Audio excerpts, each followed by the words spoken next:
Hello everyone. आज हम basically discuss करेंगे most important topic of this semester, mathematics का, जो कि हमारा बेसिकली टॉपिक जो है हमारा क्या है, advance calculus and complex analysis.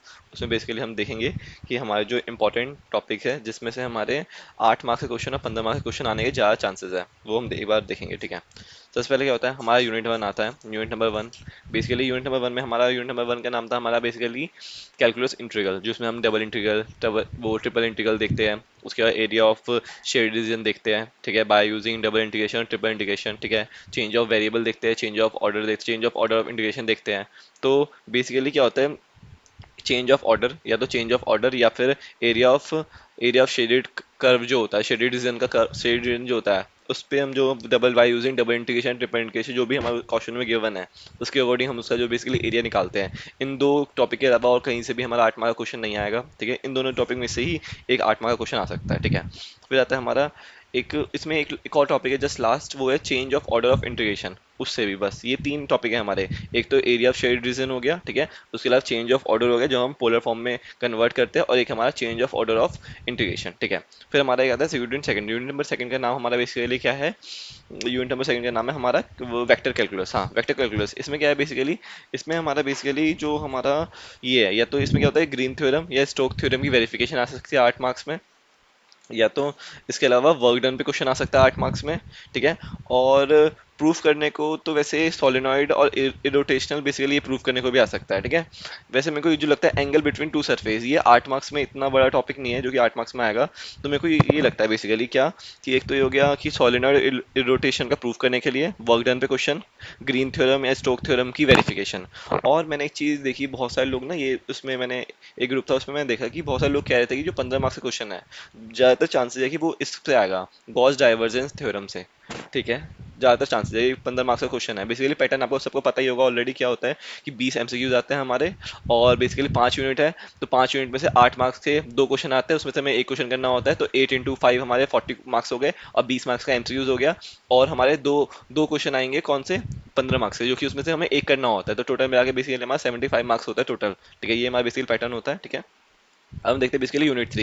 Unit three में हमारा क्या है, यूनिट थ्री का नाम हमारा क्या है बेसिकली, वो है लाप्लास ट्रांसफॉर्मेशन। हाँ, लाप्लास ट्रांसफॉर्मेशन एंड उसकी इनवर्स। ठीक है, उसमें हमारा जो बेसिकली ये है क्या, कॉन्वोल्यूशन कॉन्वोल्यूशन थ्योरम जो है, कॉन्वोल्यूशन थ्योरम जो है, उससे हमारा 8वां क्वेश्चन आ सकता है। कोई भी प्रॉपर्टी बेस्ड क्वेश्चन, जो हमें क्या होता है, वही हमारा क्या होता है, लाप्लास जो होता है उसका इनवर्स भी होता है। उन दोनों में कोई भी एक पे एक प्रॉपर्टी में हमारा कोई क्वेश्चन आता है 8 मार्क्स का। और एक ये लिखा है application of partial differential equation, इस पे बेसिकली लॉन्ग क्वेश्चन आ सकता है। ठीक है, मतलब इन तीनों में से आएगा, कोई भी जो 8 मार्क का क्वेश्चन आएगा इन तीनों में से आएगा। ठीक है, और मैंने एक चीज़ और देखा था, एक हमारा और था जो मैंने देखा था कि 15 मार्क्स के क्वेश्चन में एक काउंटर इंटीग्रेशन जो है बेसिकली, ठीक है, काउंटर इंटीग्रेशन जो हमारा बेसिकली होता है, हमारा इंटीग्रेशन होता है एक बेसिकली क्लोज टर्म में, उससे भी हमारा बेसिकली 15 मार्क को एक क्वेश्चन आ सकता है। ठीक है, इसके अलावा हमारा बेसिकली यूनिट नंबर 4 जो है, यूनिट नंबर 4 वो हमारा कौन सा, यूनिट नंबर 4 हमारा वो है कौन सा, यूनिट नंबर 4, हाँ, एनालिटिक फंक्शन। यूनिट नंबर 4 हमारा एनालिटिक फंक्शन है। ठीक है, उससे हमारा क्या होता है, यूनिट नंबर 4 हमने कवर ऑलरेडी कर रखी है, यूनिट नंबर 4 और 5, लेकिन उसमें क्या होता है, मैंने ये नहीं करा था बस, क्या, कन्फर्मेशन मैपिंग, कन्फर्मेशन मैपिंग और बाइलीनियर बाइलीनियर। ठीक है, बाइलीनियर से ही लॉन्ग क्वेश्चन आएगा, कन्फर्मेशन मैपिंग से लॉन्ग क्वेश्चन नहीं आएगा। कन्फर्मर मैपिंग से बेसिकली हमारे एमसीक्यूज बनते हैं, तो मतलब ये है कि इससे मतलब कि 4 एमसीक्यूज जो बनेंगे उसमें से 2 एमसीक्यूज कम से कम कन्फर्मर मैपिंग से होंगे, तो इसलिए यहाँ पे मोस्ट इंपॉर्टेंट लिखा हुआ है।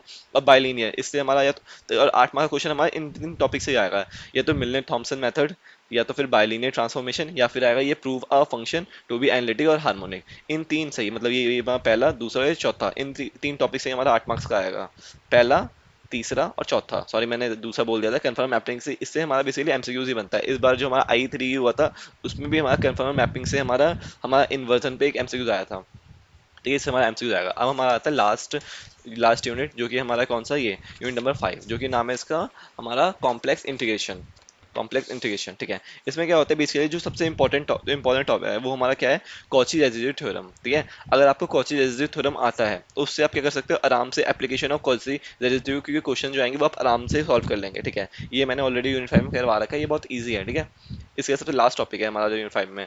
इसके अलावा क्या होता है, कॉची इंटीरियर फॉर्मूला, ठीक है। इससे भी मेरे को तो वैसे पर्टिकुलर इससे भी लगता है कि कॉची रेसिड्यू थ्योरम या फिर ये इसकी एप्लीकेशन, इससे ही कोई 15 मार्क्स क्वेश्चन आ सकता है, क्योंकि मैंने इसका क्वेश्चन किया था 2 या 2.5 पेज का क्वेश्चन था, ठीक है। और इसके अलावा टेलर और लॉरेंट सीरीज जो होता है वो उस पर 8 मार्क्स का, और या तो फिर कॉची इंटीरियर वो थ्योरम और फॉर्मूला, इन दोनों से कंफर्म है कि ये 8 मार्क्स का क्वेश्चन आएगा ही आएगा इन दोनों में से, ठीक है। और बाकी इस कॉची रेसिड्यू से मेरे को लगता है, अपने पर्सनल मेरे को लगता है बेसिकली क्या, कि इससे तो 15 मार्क्स का ही आएगा, ठीक है। बट ये इसके 4 टॉपिक ये जो इंपॉर्टेंट है बस। तो अब टाइम बहुत कम है, तो बेसिकली हमें इंपॉर्टेंट टॉपिक ही पढ़ने चाहिए, ठीक है। इसके अलावा ये तो हमारे हो गए इंपॉर्टेंट टॉपिक जो कि हमारे इस सेमेस्टर के लिए बहुत ज़्यादा इंपॉर्टेंट है। अब बेसिकली क्या होता है, लास्ट जो मैंने पार्ट 2 बनाया था यूनिट 1 का, उसके 2 क्वेश्चन जो इंपॉर्टेंट थे जो मैंने लास्ट वीडियो में नहीं कराए थे, ठीक है, वो हम बस एक बार देख लेते हैं। 2-3 मिनट लेंगे हमें उसे देखने में, हम एक बार उसे देख लेते हैं जस्ट।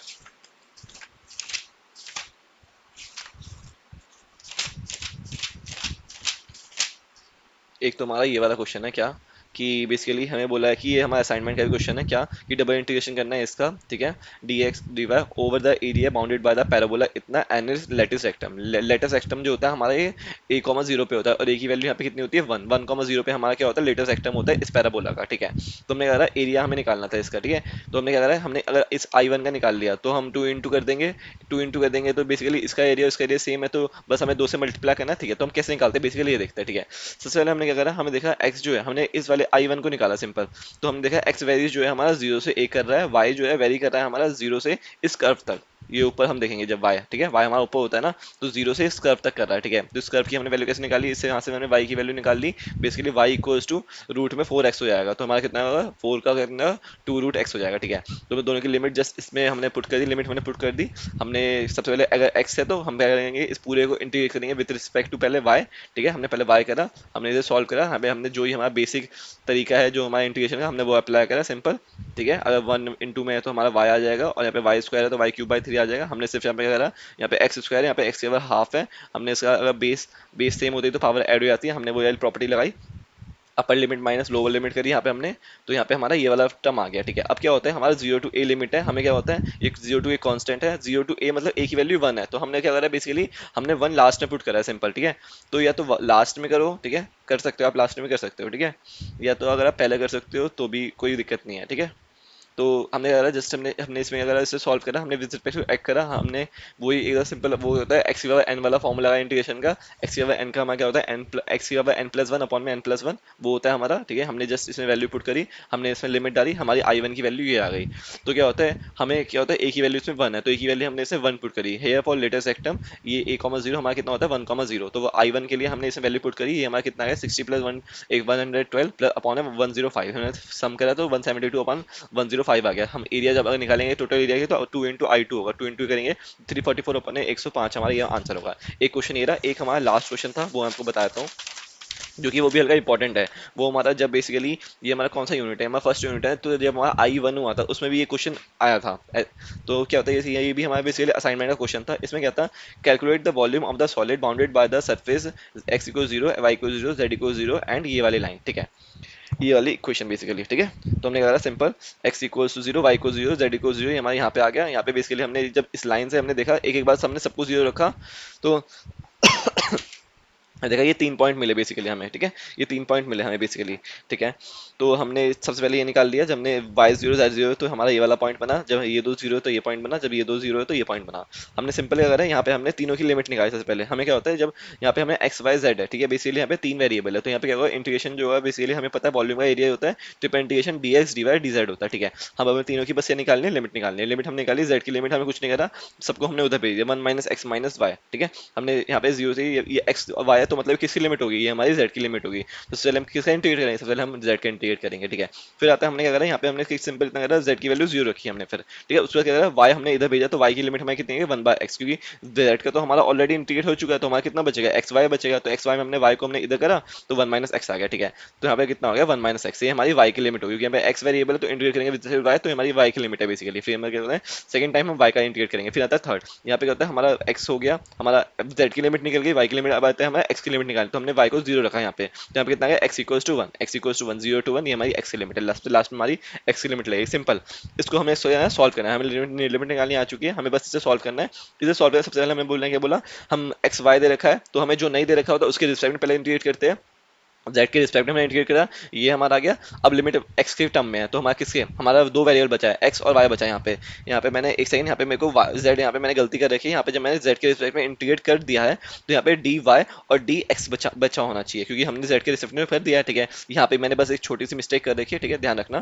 तो यहाँ पे क्या होता है, अब वाई और जेड बचा है, ठीक है, तो वाई जेड बचा है और एक्स हमारा लिमिट में दे रखा है, तो हम पहले किस रिस्पेक्ट में करेंगे, पहले हम रिस्पेक्ट करेंगे integrate with respect to Y. हमने क्या होता है, वहाँ पे वाई के रिस्पेक्ट में करा, हमने लिमिट डाल दी, हमारा सिर्फ अब डी एक्स बचा, एक्स बचा। हमारी एक्स की टर्म बची सारी, हमने फिर एक्स की टर्म में करा, हमने इसे सॉल्व करा, ये हमारा बच गया, हमने फिर ऐसे आगे अगेन सॉल्व करा, हमने इसे आगे अगेन सॉल्व करा यहाँ पे, ठीक है। हमने बेसिकली इसमें सिर्फ कैलकुलेशन है, सिर्फ कैलकुलेशन हमने सॉल्व करा, हमारा लास्ट में आंसर 1/6 आ गया। यही बस, यही दो क्वेश्चन है हमारे इसके, हमने इसके सारे क्वेश्चन कर लिए, बेसिकली सारे इंपॉर्टेंट क्वेश्चन कर लिए। अगर कोई बंदा पार्ट 1 ना भी देखे, अगर पार्ट 1 अगर 2x पे भी देखे, आधे घंटे में फिनिश कर दे, बट पार्ट 2 देखना बहुत जरूरी है यूनिट 1 का, क्योंकि पार्ट 2 में सबसे इंपॉर्टेंट क्वेश्चन जो है वो पार्ट 2 में है, तो पार्ट 2 देखना ज्यादा जरूरी है, ठीक है। तो यहाँ पे हमने बेसिकली यूनिट 1 पूरी फिनिश कर चुकी है, ठीक है, विथ डिस्कस करा हमने बेसिकली मोस्ट इंपॉर्टेंट टॉपिक जो हमारे इस सेमेस्टर के लिए, ठीक है। तो एवरीवन, थैंक यू एवरीवन।